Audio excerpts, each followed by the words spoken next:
স্কুলত আজি আলোচনাৰ বিষয় মিডিয়া। আমি যাক মিডিয়া শব্দটোৰে প্ৰায় মানুহ চিনাকি। অসমীয়াত যাক মাধ্যম বা গণমাধ্যম, মিডিয়া শব্দটো আচলতে মাছ মিডিয়া। মাছ মিডিয়াটোকেই আমি অলপ চমুকে মিডিয়া শব্দটো ব্যৱহাৰ কৰোঁ। মিডিয়া মানে মাধ্যম, কিন্তু আচলতে গণমাধ্যম বা মাছ মিডিয়াকে মিডিয়া বুলি কোৱা হয়। মিডিয়া শব্দটো আহিছে মিডিয়ামৰ পৰা, মিডিয়ামৰ প্লুৰেল ফৰ্ম মিডিয়া। মিডিয়াম মানে মাধ্যম, মিডিয়া মানে প্লুৰেল, যাক আমি গণমাধ্যম বুলি ক'ব পাৰোঁ, যাৰ যোগেদি মাছ কমিউনিকেশ্যনৰ গোটেই কাৰ্যপ্ৰণালীটো চলা হয়, বা জনগণৰ ওচৰত যি মাধ্যমৰ জৰিয়তে এটা বাৰ্তা বা কিছু মনৰ ভাৱ বা যিকোনো ইনফৰ্মেশ্যন প্ৰচাৰ কৰিব পাৰি বা জনসাধাৰণৰ ওচৰলৈ লৈ যাব পাৰি, সেইটোৱে হ'ল মাধ্যম, গণমাধ্যম।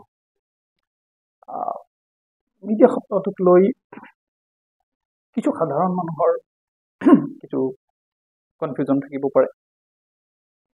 শিক্ষাৰ্থীসকলে জানিবই লাগিব, যিখিনি শিক্ষাৰ্থী জড়িত হৈ আছে আমাৰ লগত, তেওঁলোকেও যাতে বুজি পায় মিডিয়া কি, টাইপসমূহ কি, বিভিন্ন ভাগ কি কি, আৰু কেইটামান বিশেষ মিডিয়াক লৈ থকা ভুল ধাৰণা আজি আমি ক্লিয়াৰ কৰাৰ চেষ্টা কৰিম। ৱেব পৰ্টেল, পডকাষ্ট ইত্যাদি আহিম। প্ৰথমতে আহিছোঁ মিডিয়া, মাছ মিডিয়া। ইতিমধ্যে ক'লোৱেই, যি মাধ্যমৰ যোগেদি বা যিবিলাক সঁজুলি বা যিবিলাক টুলছ, ইকুইপমেণ্টছৰ দ্বাৰা আমাৰ ইনফৰ্মেশ্যন, আমাৰ বাৰ্তা জনসাধাৰণৰ মাজত লৈ যাব পাৰোঁ। এটা চৰ্ত আছে, জনসাধাৰণ য'ত ত'ত থাকিব পাৰে। মানে যদি আমি ডেফিনেশ্যনৰ ফালৰ পৰা পঢ়ি যাওঁ, মাছ কমিউনিকেশ্যন আগৰ কেতিয়াবা আমি আলোচনা কৰিছিলোঁ, তথাপি মই মাছ কমিউনিকেশ্যন বিষয়টো কৈ লওঁ এবাৰ। যে পৃথিৱীৰ য'ত ত'ত সিঁচৰতি হৈ থকা মানুহৰ লগত কৰা কমিউনিকেশ্যনটো হ'ল মাছ কমিউনিকেশ্যন।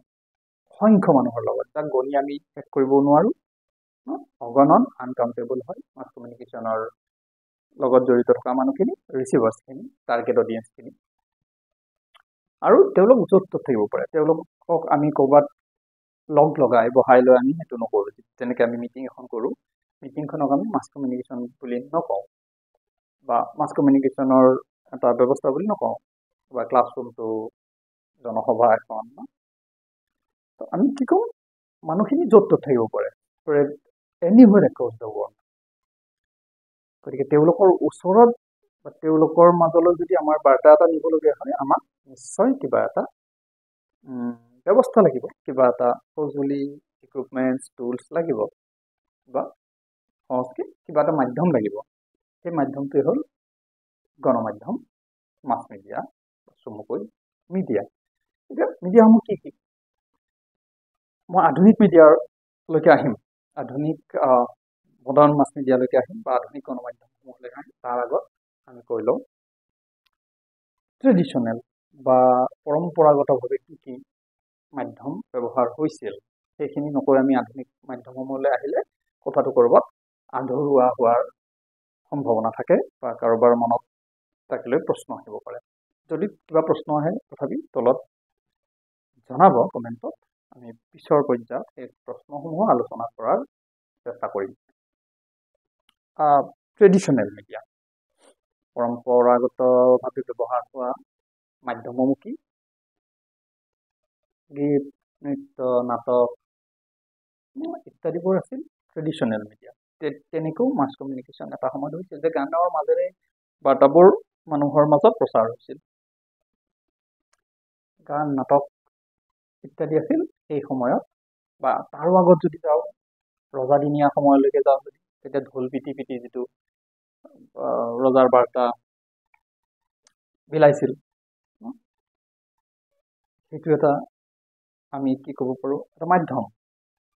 কোনোবা এজন বাৰ্তাবাহক থাকে, যিয়ে ৰাস্তাৰে গৈ সাধাৰণ মানুহৰ মাজত গৈ হাটে বজাৰে গৈ এই বাৰ্তাসমূহ প্ৰচাৰ কৰে। তো তাৰ পিছত লাহে লাহে হয়তো ব্যৱস্থাবিলাক সলনি হ'ল আৰু আমি যাক মডাৰ্ণ মাছ মিডিয়া বুলি কওঁ সেইটো আৰম্ভ হৈছিল প্ৰিণ্ট টেকন'লজিটো আৰম্ভ হোৱাৰ পিছৰ পৰা। যেতিয়াৰ পৰা প্ৰিণ্টিং মেচিন আৰম্ভ হ'ল তেতিয়াৰ পৰা গোটেই ব্যৱস্থাটো এটা বিপ্লৱৰ সূচনা হ'ল কমিউনিকেশ্যনৰ দৃষ্টিৰে চাবলৈ গ'লে। গোটেই গণমাধ্যমৰ বা মাছ কমিউনিকেশ্যনৰ যিটো মাধ্যমৰ এটা নৱজাগৰণ আৰম্ভ হ'ল প্ৰিণ্টিং টেকন'লজিৰ পৰা। গতিকে তাৰ পৰা আহিব কিতাপ, আলোচনী, বাতৰি কাকত এইবিলাক। গতিকে আমি মডাৰ্ণ মাছ মিডিয়া ট্ৰেডিশ্যনেলটো বুজিলোঁ। অসমৰ যদি ট্ৰেডিশ্যনেল মিডিয়া বুলি কওঁ, মই মানে লিখি নাযাওঁ এইবিলাক। অসমত আগত কি আছিল? বিহু, লোকসংগীতবোৰ আছিল। শংকৰদেৱৰ সময়ৰ পৰা বৰগীত আহিল, নাট ভাওনা আহিল, তাৰে আগৰ পৰা নাট আছিল, বাটৰ নাট আছিল। হাটে বজাৰে কিছু প্ৰচাৰ হৈছিল। তাৰপিছতো হয়তো আমি বিভিন্ন ধৰণে কমিউনিকেশ্যন কৰিছিলোঁ। এটা আমাৰ আগৰ প্ৰজন্ম প্ৰিণ্ট টেকন'লজি প্ৰিণ্ট টেকন'লজিৰ ছপা মাধ্যম অহাৰ পূৰ্বৰ যিটো ব্যৱস্থা আছিল সেইবিলাকেই আছিল আমাৰ মাজত। লোকগীতেৰেই প্ৰচাৰ হৈছিল, ক'বলগীয়া কথাবোৰ বিহুৰ মাজেৰে হৈছিল ইত্যাদি। নাটক, গান এইবোৰ আছিল এটা সময়ত আমাৰ কাৰণে মাছ মিডিয়া, গণমাধ্যম। তাৰপিছত আহিল প্ৰিণ্টিং প্ৰেছ। আমি জানো সেই হিষ্ট্ৰীলৈকে আজি বাৰু নাযাওঁ, কেতিয়া কি হ'ল পিছৰ এটা ক্লাছত আমি প্ৰিণ্ট মিডিয়াৰ হিষ্ট্ৰী শদিয়াত প্ৰথম প্ৰিণ্টিং মেচিন স্থাপন কৰা হ'ল মিছনাৰীসকলে। তাৰপিছত কিতাপ, প্ৰথম কিতাপ ছপা কৰিলে। ধৰ্মীয় কিতাপেই মূল উদ্দেশ্য আছিল তেওঁলোকৰ, যিহেতু মিছনাৰীসকলে আৰম্ভ কৰিছিল। তাৰপিছত আহিল অসমৰ প্ৰথম বাতৰি কাকতখন অৰুণোদয়। তো অসমৰ হিষ্ট্ৰী আমি পিছত আলোচনা কৰিম। আজি সামগ্ৰিকভাৱে কেৱল মিডিয়াৰ কথা কৈ আছোঁ যিহেতু, গতিকে অসমৰ পৰা আমি অলপ জেনেৰেলাইজ কৰি লওঁ, সাধাৰণীকৰণ কৰোঁ কেৱল মাছ মিডিয়াৰ কথা। গতিকে আমি কি ভাগ কৰিব পাৰোঁ? প্ৰিণ্ট মিডিয়া, য'ত আমি যদি নিউজৰ দৃষ্টিৰে চালে নিউজ পেপাৰ, মেগাজিন আকৌ মই বুকছটো লিখিছোঁ। অভাৰঅল আমি মাছ কমিউনিকেশ্যনৰ কথা যে কিতাপো একে, কিতাপ, নিউজ পেপাৰ,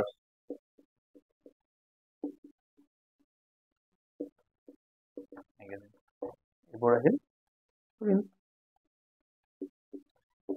প্ৰিণ্টৰ পিছতে আমাৰ কি আহিব? Electronic media. প্ৰথম ইলেক্ট্ৰনিক মিডিয়া কি আহিব? ৰেডিঅ'। তাৰপিছতহে টিভি। ৰেডিঅ'টো আগৰ টেকন'লজি। ইলেক্ট্ৰনিক মিডিয়াত সদ্যহতে আমি অডিঅ' ভিজুৱেল বুলি কওঁ। প্ৰথমতে অডিঅ' মিডিয়ামটো আহিছে, তাৰপিছত অডিঅ' ভিজুৱেল। দুটা ভাগ কৰিব পাৰোঁ, audio' medium, visual medium, audio' visual medium. টিভিটো কমপ্লিট অডিঅ' ভিজুৱেল। টিভি স্বাভাৱিকতে অলপ বেছি জনপ্ৰিয় হ'ল ৰেডিঅ'তকৈ। তথাপিও ৰেডিঅ' আছিল ইলেক্ট্ৰনিক মিডিয়াৰ প্ৰথম প্ৰযুক্তি আৰু আটাইতকৈ জনপ্ৰিয়। নিউজ পেপাৰৰ পিছতে এটা অদ্ভুত ধৰণৰ প্ৰযুক্তি আহিল, য'ত মানুহে কথা শুনিব পাৰে। এটা ৰিভলিউশ্যন আনিছিল গোটেই কমিউনিকেশ্যন প্ৰচেছটো। লাইভ হয়, য'ত কৈ আছে এফালে শুনি থাকিব পাৰে। তাৰপিছত টিভি অহাৰ পিছতো আমি বাকীখিনি বাৰু জানোৱেই। এইবিলাকৰো হিষ্ট্ৰীলৈকে আজি নাযাওঁ, দীঘলীয়া হৈ যাব। পিছত এটা পৰ্যায়ত আমি সেইবিলাক আলোচনা কৰিম। তাৰপিছত আহিছে নিউ মিডিয়া বা ৱেব মিডিয়া বা ইণ্টাৰনেট, যিটো আচলতে ইণ্টাৰনেটত থ্ৰুদি যিটো মাধ্যম ব্যৱহাৰ কৰা হয় সেইটোক আমি নিউ মিডিয়া বা ৱেব মিডিয়া বুলি কওঁ, ৱেব বা ইণ্টাৰনেট। কিছু বছৰ আগলৈকে এইটোকো ইলেক্ট্ৰনিক মিডিয়াতে সন্নিৱিষ্ট কৰিছিল। কিছুমান কিতাপত শিক্ষাৰ্থীসকলে কি নিউ বা ৱেব মিডিয়াকো ইলেক্ট্ৰনিক মিডিয়াৰে এটা পাৰ্ট বুলি বা এটা অংশ হিচাপে পাব পাৰে, কিন্তু পিছৰ পৰ্যায়ত এক্সপাৰ্টসকলে বিভিন্ন চিন্তা আলোচনাৰ পিছত এইটোক এটা ইণ্ডিপেণ্ডেণ্ট মিডিয়া হিচাপত ৰাখিলে। তিনিটা মিডিয়া হিচাপে 3 নম্বৰত ৰখা হ'ল। তাৰে কেইটামান কাৰণ আছে। যেহেতু প্ৰথম ইলেক্ট্ৰনিকত কিয় ৰাখিছে, যিহেতু কম্পিউটাৰ বেছ বা ইণ্টাৰনেট বহুতে ভাবিছিল এইটো এটা ইলেক্ট্ৰনিক ইকুইপমেণ্টছ বা ইলেক্ট্ৰনিক ডিভাইচ, গতিকে আমি এইটো ইলেক্ট্ৰনিক মিডিয়ামতে ৰাখিব পাৰোঁ। ৰেডিঅ' টিভিৰ পিছতে কম্পিউটাৰ বা ইণ্টাৰনেট আহে। কিন্তু পিছত তাকে লৈ এটা দমোজাৰ সৃষ্টি হ'ল।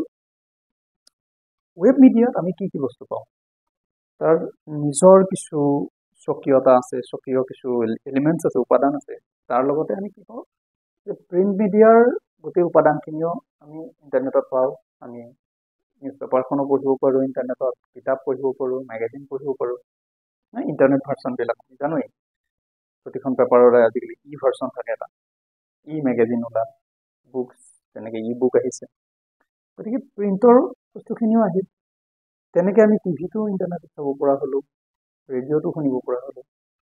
গতিকে যদি আমি ইলেক্ট্ৰনিক মিডিয়াত এইটো ৰাখোঁ, মই এইকাৰণে এইখিনি কথা আলোচনা কৰিব লগা হৈছে যাতে কিছুমান শিক্ষাৰ্থীৰ কনফিউজনটো নহয় কিতাপত পালে। যদি ইলেক্ট্ৰনিক মিডিয়া হয় ৱেব মিডিয়াটো, তেতিয়া সমস্যাটো কি হ'ব, যদি নিউজ পেপাৰখন ইণ্টাৰনেটত আহে, নিউজ পেপাৰখন কি হৈ যাব, ইলেক্ট্ৰনিক হৈ গ'ল, কিতাপখন ইলেক্ট্ৰনিক হৈ গ'ল, ৰেডিঅ' টিভিটোতো আছেই আকৌ ইণ্টাৰনেটৰ মাজতে সোমায়।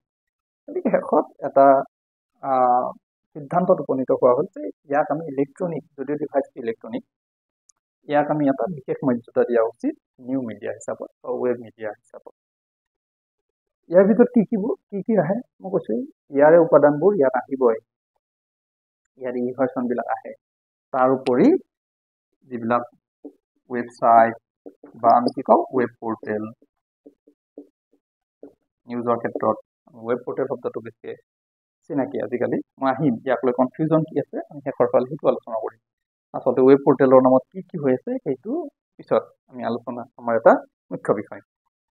ৱেব পৰ্টেল আহিব, ছ'চিয়েল মিডিয়াৰ যিমানবোৰ উপাদান আছে এই সকলোবোৰ ৱেব মিডিয়াতে আহিব। ফেচবুক, টুইটাৰ বা এক্স, ইনষ্টাগ্ৰাম, থ্ৰেড, যিবিলাক ইভেন ইউটিউব, এই গোটেইবোৰ নিউ মিডিয়া বা ৱেব মিডিয়াৰে অংশ। বেচিকেলি এই তিনিটা মিডিয়াম মাছ কমিউনিকেশ্যন মিডিয়া হিচাপে ব্যৱহাৰ হৈ আহিছে। আমি সাধাৰণ মানুহৰ ওচৰত বা মাছ পিপুলৰ ওচৰত যদি আমাৰ ইনফৰমেশ্যন শ্বেয়াৰ কৰিব লাগে, আমি হয়তো প্ৰিণ্ট ব্যৱহাৰ কৰা হয়, নিউজ বা ইনফৰমেশ্যন, যিকোনো ইলেক্ট্ৰনিক মিডিয়া, ৰেডিঅ' টিভি। কেৱল যে নিউজ ইনফৰমেশ্যন নহয়, এণ্টাৰটেইনমেণ্টৰ ক্ষেত্ৰত ব্যৱহাৰ কৰিলে সেইটো মাছ মিডিয়াই হ'ব, সেইটো মাছ কমিউনিকেশ্যন। আপুনি চিৰিয়েল চোৱা, গান চোৱা চেনেলটো বা টিভিটোও মাছ কমিউনিকেশ্যনৰ এটা পাৰ্ট, কেৱল নিউজ চেনেলকেইটাই মিডিয়া নহয়। যদিও সাধাৰণতে আমাৰ মানুহৰ মাজত, মই প্ৰথমতে যে কৈছিলোঁ যে কিছুমান মিছ আণ্ডাৰষ্টেণ্ডিং আছে, মিডিয়া বুলি কোৱাৰ লগে লগে ভাবে কেৱল টিভি নিউজ চেনেলকেইটা, মানুহে এটা মিডিয়া আহিছে। বহুত সাধাৰণ মানুহে মিডিয়া মানে যে নিউজ পেপাৰখন হয় আজিকালি সেইটো পাহৰি গৈছে বা সেইটো নাজানে। মিডিয়া আহিছে, মিডিয়া আহিব, যিটো কথাৰ প্ৰসংগত ওলায়, যিকোনো ইভেণ্ট বা নিউজৰ ক্ষেত্ৰত মিডিয়া মাতি দিয়া, তাৰমানে কি বুজে মানুহে, তাৰমানে টিভি চেনেল এটাক মাতি দিয়া, টিভি ৰিপৰ্টাৰ এটাক মাতি দিয়া। সেইটো এটা ভুল ধাৰণা। মিডিয়া মানে মিডিয়া কেৱল টিভি নহয়, ৰেডিঅ', নিউজ পেপাৰ, মেগাজিন, জনাখিনি জানে। মই যাৰ ভুল হৈ আছে সেইখিনিৰ কাৰণে সেইখিনি কথা উল্লেখ কৰিছোঁ। এই তিনিটা, কিন্তু ইয়াৰ উপৰি আৰু কেইটামান আছে। মই যিহেতু মাছ মিডিয়া কৈ আছোঁ, মই নিউজৰ মিডিয়া হিচাপে কোৱা নাই আজি কথাখিনি। যিকোনো ক্ষেত্ৰত ব্যৱহাৰ হোৱা মাছ মিডিয়া। গতিকে আমি কি ক'ব পাৰোঁ, ফিল্ম নিজে এটা মাছ মিডিয়া, চিনেমা যিখন মুভি,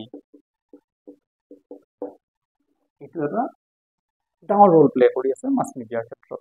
যদিও বেছিভাগ ক্ষেত্ৰত আমি এণ্টাৰটেইনমেণ্ট বুলি ভাবোঁ চিনেমাক, কিন্তু চিনেমাৰ মূল পাৰ্পজটো কেৱল এণ্টাৰটেইনমেণ্ট নহয়, ইনফৰমেশ্যন, এডুকেশ্যন, এণ্টাৰটেইনমেণ্ট চব সোমাই আছে। ই এটা অতি বৃহৎ আৰু গুৰুত্বপূৰ্ণ মাছ মিডিয়া ফিল্ম। ইয়াত আমি ইণ্ডিপেণ্ডেণ্ট মিডিয়া এটা হিচাপে ৰাখিব পাৰোঁ, যদিও এইটো ইলেক্ট্ৰনিকৰ এটা ধাৰাতে কিছুমানে কয়, এইটো আমি ফিল্মটো আমি এটা ছেপাৰেট মিডিয়া হিচাপে কৈছোঁ। তেনেকৈ আমাৰ কি ক'ম, আমি এডভাৰটাইজিঙৰ ক্ষেত্ৰত এডভাৰটাইজমেণ্টটো এটা মাছ কমিউনিকেশ্যনৰে এটা অংশ। এডভাৰটাইজমেণ্টৰ জৰিয়তেও আমি কি কৰোঁ, আমাৰ ইনফৰমেশ্যন, এডভাৰটাইজমেণ্ট বিজ্ঞাপন অসমীয়া, আমাৰ ইনফৰমেশ্যন বা আমাৰ তথ্যবোৰ, আমাৰ দিবলগীয়া খবৰবোৰ, আমাৰ প্ৰমোচনেল ইনফৰমেশ্যনবোৰ আমি মানুহৰ মাজত শ্বেয়াৰ কৰোঁ, সেইটো এটা মাছ কমিউনিকেশ্যন। আৰু তাৰ কাৰণে আমি ব্যৱহাৰ কৰোঁ প্ৰিণ্ট, ইলেক্ট্ৰনিক, ৱেব, তিনিটাটো ব্যৱহাৰ কৰোঁৱেই, ফিল্মকো কৰোঁ দেই। এইটো এটা হয়তো ছেপাৰেট ক্লাছত কেতিয়াবা আলোচনা কৰিম, ফিল্মৰ ক্ষেত্ৰত এডভাৰটাইজমেণ্টৰ কেনেকৈ ব্যৱহাৰ হয়। পোহত এড বুলি থাকে আৰু কিছুমানটো ডাইৰেক্টলি ইয়াত ব্যৱহাৰ হয়, এইটো এটা বেলেগ। আৰু থাকে ইনডোৰ আৰু আউটডোৰ, আউটডোৰ মিডিয়া বা এডভাৰটাইজিং মিডিয়া, এড মিডিয়া, এইটো স্পেচিয়েলি এডৰ ক্ষেত্ৰত ব্যৱহাৰ হয়, যিহেতু আমি এডভাৰটাইজিং মিডিয়া হিচাপে ব্যৱহাৰ কৰিম। ইনডোৰ শব্দটোৰে আমি যিটো বুজোঁ সেইটোৱেই চাৰিবেৰৰ মাজৰ ব্যৱহাৰ হোৱা, এটা অফিচত, এটা অডিটৰিয়ামত, কোনোবা কেম্পাছত, কোনোবা হল, চিনেমা হলৰ ভিতৰত য'ত পোষ্টাৰ চোষ্টাৰ লগাইছে সেইটো ইনডোৰ হ'ব, য'ত আমি ব্যৱহাৰ কৰোঁ সেইটো indoor advertisement. Outdoor poster, hoarding আমি জানোৱেই, দেখি আছোঁ সদায়, গতিকে সেইটো এটা মাছ মিডিয়াৰে অংশ। আৰু বিভিন্ন পোষ্টাৰ, হোৰ্ডিং আমি জানোৱেই, এইবিলাক লিফলেট বিলোৱা পৰ্যন্ত কৰা হয়, সেইটো প্ৰিণ্টৰো এটা পাৰ্ট হিচাপত ব্যৱহাৰ হ'ব, লিফলেটখন প্ৰিণ্টৰ এটা পাৰ্ট, কিন্তু আমি এডভাৰটাইজিং মিডিয়া হিচাপত এইটো বাৰু আলোচনা কৰিছোঁ। তো কৈছোঁ এডভাৰটাইজিঙৰ ক্ষেত্ৰত প্ৰিণ্ট ব্যৱহাৰ হয়, ৰেডিঅ' টিভি, ইলেক্ট্ৰনিক ব্যৱহাৰ হয়, ৱেব ব্যৱহাৰ হয়, আৰু এইটো তাৰ নিজৰ এটা ছেপাৰেট মিডিয়াম। ইনডোৰ আৰু আউটডোৰ আমি অন্য ক্ষেত্ৰত ব্যৱহাৰ নকৰোঁ, প্ৰায় কেৱল এডভাৰটাইজমেণ্টৰ কাৰণে ব্যৱহাৰ কৰোঁ। তাৰে কিবা এটা প্ৰডাক্টৰ এডে হওক, কিবা ছাৰ্ভিচৰ এডে হওক, চিনেমা এখন ৰিলিজ হৈছে সেইটোৱে হওক, কোম্পানীয়ে নতুনকৈ কিবা এটা ৰিলিজ কৰিছে তাৰেই হওক, সকলোবোৰ আমি ইনডোৰ বা আউটডোৰ এডভাৰটাইজমেণ্ট ব্যৱহাৰ কৰোঁ। এইকেইটাও মিডিয়া।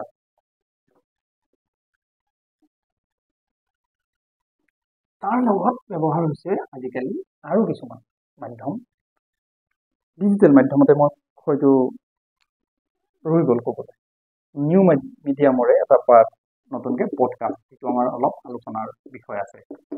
পডকাষ্ট এইটো ৱেব মিডিয়াৰে এটা দেই, যিহেতু এইটো থ্ৰু ইণ্টাৰনেট ব্যৱহাৰ হয়, ছ'চিয়েল মিডিয়া যেনেকৈ হয়, মেক্সিমাম ক্ষেত্ৰত ছ'চিয়েল মিডিয়াতে আজিকালি দেখা পোৱা যায় পডকাষ্ট হয়। এইটো আমাৰ কাৰণে আজি এটা বিশেষ আলোচনাৰ বিষয়, এইটো আৰু ৱেব পৰ্টেল, এই দুটা আমাৰ মূল আলোচনাখিনি বাৰু ইতিমধ্যে হ'ল। আমি মিডিয়া কি, মাছ মিডিয়া, তাৰ টাইপছ কেইটা আলোচনা কৰিলোঁ।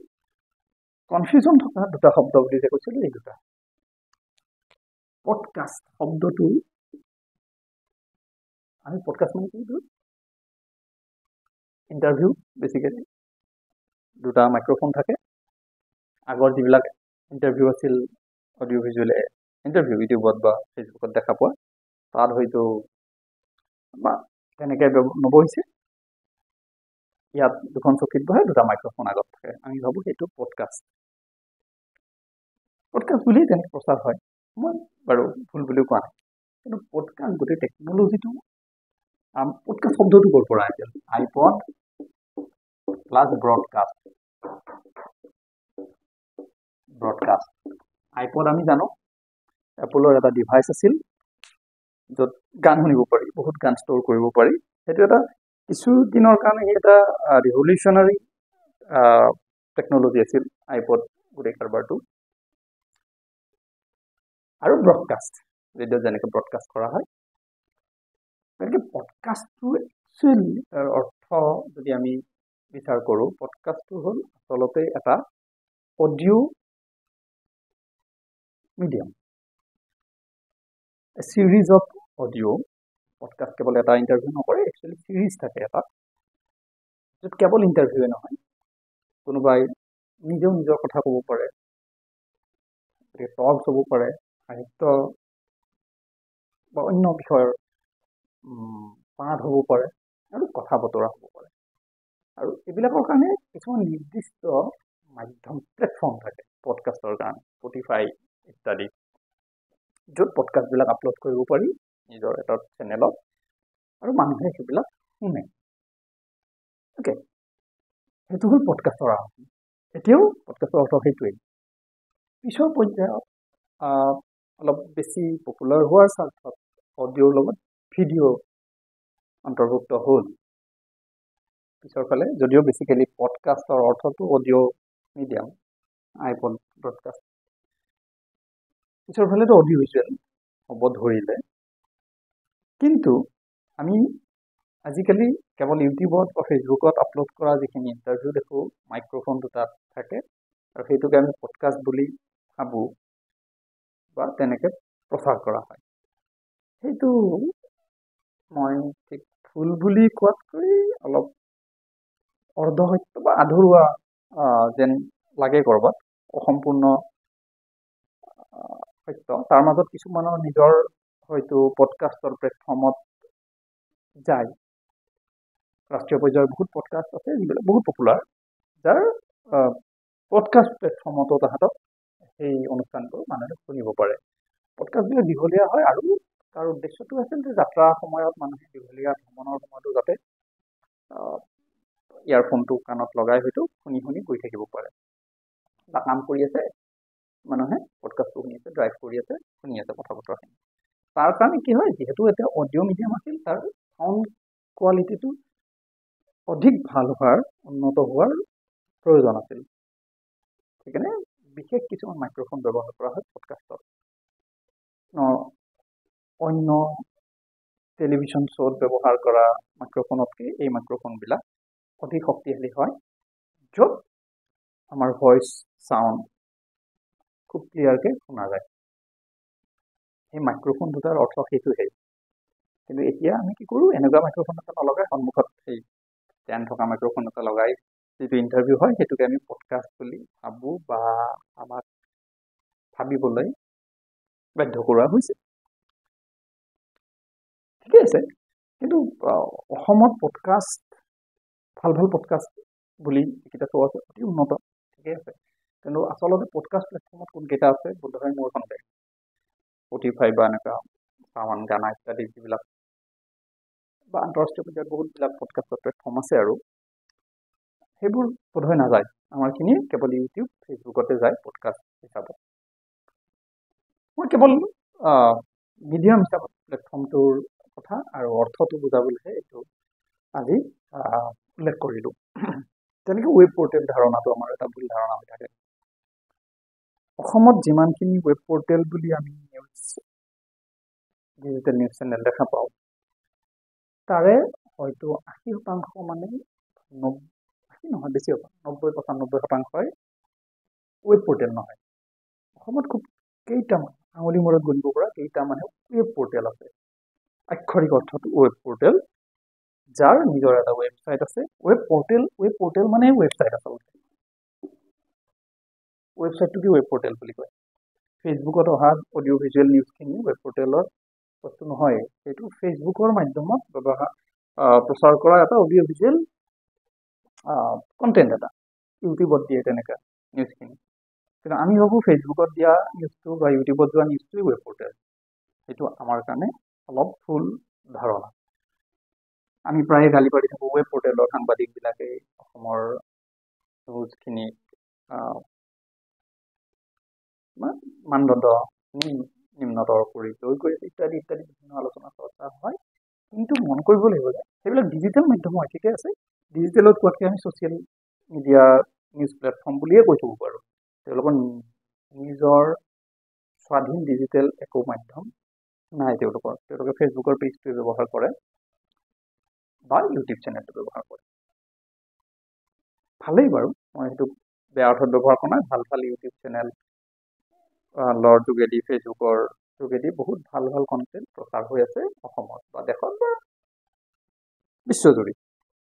নিউজো হ'ব পাৰে, তাত বাধা নাই। কিন্তু আমি যে ৱেব পৰ্টেল বুলি কৈ সাধাৰণতে আলোচনা কৰোঁ, সেইবোৰ বেছিভাগে ৱেব পৰ্টেল নহয়। ৱেব পৰ্টেল হ'ব লাগিলে তেওঁৰ নিজৰ এটা ৱেবছাইট লাগিব। ৱেবছাইটটোত যাব ৰ'বা, কিছুমানৰ এপ থাকে, সেই এপ এটা থাকিব লাগিব, তেতিয়াহে সি ৱেব পৰ্টেলৰ মৰ্যাদা পাব। আদাৰৱাইজ তেওঁলোক নৰ্মেল এটা ডিজিটেল বা ছ'চিয়েল মিডিয়া প্লেটফৰ্ম। ভাবোঁ এই ধৰণৰ ভুল ধাৰণাখিনি আঁতৰ হ'ব, যাৰ অলপ নাছিল, যাৰ সন্দেহ মানে বিষয়টো অলপ দমোজাত আছিল, তেওঁলোকৰ বাবে এইখিনি কথা মই কৈ থলোঁ পডকাষ্ট আৰু ৱেব পৰ্টেলৰ। গতিকে আমি গালি পাৰিব লাগিলেও সাংবাদিকক ৱেব পৰ্টেলৰ সাংবাদিক বুলি যাতে গালি নাপাৰোঁ, কাৰণ বেছিভাগেই ৱেব পৰ্টেলৰ সাংবাদিক নহয়। নিজৰ একাউণ্ট বা পেজ এটা খুলি লয়, বুম এটা বনাই লোৱাটো অতি সহজ, 200 টকামানৰ খৰচ, বুমটো বনাই লৈ তেওঁলোকে ৱেব পৰ্টেলৰ সাংবাদিক হৈ যায়। উল্লেখ কৰিব লাগিব যে যিদৰে নিউজ পেপাৰ বা টিভি চেনেল এটা খোলাৰ কাৰণে চৰকাৰৰ কিছু নীতি নিৰ্ধাৰণ থাকে, কিছু কাৰ্য ব্যৱস্থা থাকে, লাইচেঞ্চ লোৱাৰ ৰেজিষ্টাৰ কৰা, নিউজ পেপাৰ যেনেকৈ RNIত ৰেজিষ্ট্ৰেশ্যন কৰিব লাগে, register of news paper India, নহ'লে নিউজ পেপাৰ এখন আপুনি পাব্লিছ কৰিব নোৱাৰে। তেনেকৈ টেলিভিশ্যন চেনেল এটা আপুনি খুলিব নোৱাৰে যদিহে সেইটো মিনিষ্ট্ৰী অফ ইনফৰমেশ্যন এণ্ড ব্ৰডকাষ্টিঙৰ লাইচেঞ্চ নাথাকে। গতিকে তেওঁলোকৰ বহুতো সীমাবদ্ধতা থাকে, নীতি নিৰ্ধাৰণ থাকে, লাইচেঞ্চ পৰ্যন্ত কাটিব পাৰে যদি তাত নিয়ম নামানে বা ভুল কিবা কণ্টেণ্ট যায়। কিন্তু এতিয়ালৈকে ভাৰতত ৱেব পৰ্টেলক বা ডিজিটেল প্লেটফৰ্মখিনিক লৈ চৰকাৰৰ কোনো তেনেকুৱা ৰেগুলেশ্যন নাই। শুনা গৈছে ৰেগুলেশ্যন ইতিমধ্যে বনাইছে, কিন্তু সেইটো কাৰ্যকৰী হোৱা নাই। সোনকালে হ'ব বুলি আমি আশা কৰিছোঁ বা বিশ্বাস কৰিছোঁ, বা হোৱাটো প্ৰয়োজন। নহ'লে ডিজিটেল নিউজৰ নামত বা ৱেব পৰ্টেলৰ নামত যিখন হৈ আছে ভাৰতত, দেশজুৰি হৈ আছে, কেৱল অসমতেই নহয়, ইয়ে সাংবাদিকতাক অতি নিম্নগামী কৰিছে আৰু বদনামী কৰিছে। সেইটো অতি সত্য কথা। যিটো কাম প্ৰিণ্ট আৰু ইলেক্ট্ৰনিকৰ সাংবাদিকে কৰিব নোৱাৰে।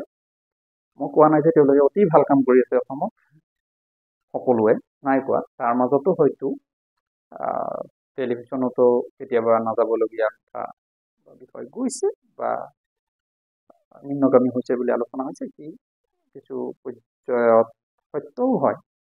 তথাপি টেলিভিশ্যনে কিছুমান কথা মানি চলিবলগীয়া হয়। চৰকাৰৰ যিবিলাক নীতি নিৰ্ধাৰণ কৰা আছে সেইবিলাক কৰিব লগা হয়, কিছুমান এথিক্স মানিব লগা হয়, নহ'লে তেওঁলোকে শাস্তিৰ সন্মুখীন হ'ব লগা হয়। নিউজ পেপাৰ বা টিভিয়ে লাইচেঞ্চ পৰ্যন্ত কাটি দিব পাৰে। কিন্তু দুৰ্ভাগ্যজনকভাৱে ৱেবছাইটত বা ৱেব পৰ্টেল বা ডিজিটেল মাধ্যমত এতিয়ালৈকে নিউজৰ ক্ষেত্ৰতো সেই ব্যৱস্থা হোৱা নাই, আৰু সেয়া হোৱাটো জৰুৰী। সকলোৱে সেয়া দাবী কৰি আছে, নহ'লে সাংবাদিকতা এটা বিপৰ্যয় আৰম্ভ হৈছে, আমি দেখি আছোঁ অসমতো। গতিকে শিক্ষাৰ্থীসকলকো কৈছোঁ, যদিও আপোনালোকে টিভি পেপাৰ নকৰিও ডিজিটেলতো কাম কৰিবলগীয়া হয়, চাই ল'ব এইটো কেনেকুৱা ধৰণৰ আচলতে মাধ্যম, আৰু ডিজিটেলত কৰিছোঁ কাৰণে স্বাধীনতা আছে, সেইবাবেই যাতে আমি নীতি নিয়ম নামানি, গুৰু গোসাঁই নামানি যি ইচ্ছা থাকে নকৰোঁ সাংবাদিকতাৰ নামত। ৱেব পৰ্টেল নাম দি যাতে আমি বুম এটা লৈ মানুহক হাৰাশাস্তি নকৰোঁ। বহুত কেইজনৰ ইতিমধ্যে বদনাম আছে যে বুম এটা লৈ ফেচবুক পেজ লয় আৰু কেৱল পইচা দাবী কৰা, ধন ঘটাৰ এটা মাধ্যম হৈ পৰিছে তথাকথিত ৱেব পৰ্টেলসমূহ, যিসমূহ আচলতে ৱেব পৰ্টেল নহয়, ছ'চিয়েল মিডিয়াৰ একোটা পেজ বা ইউটিউবৰ এটা চেনেল। সেইটো হোৱা অনুচিত। আশা কৰোঁ সেয়া সোনকালে বন্ধ হ'ব। এইখিনি মিডিয়াৰ ওপৰত সাধাৰণ ক'বলগীয়া কথা। আপোনালোকে মন্তব্য জনাব পাৰে, আৰু যদি অধিক কিবা প্ৰশ্ন থাকে আলোচনা কৰিব লগা, মই মোৰ সীমিত জ্ঞানেৰে সেইখিনি জনোৱাৰ চেষ্টা কৰিম। ধন্যবাদ।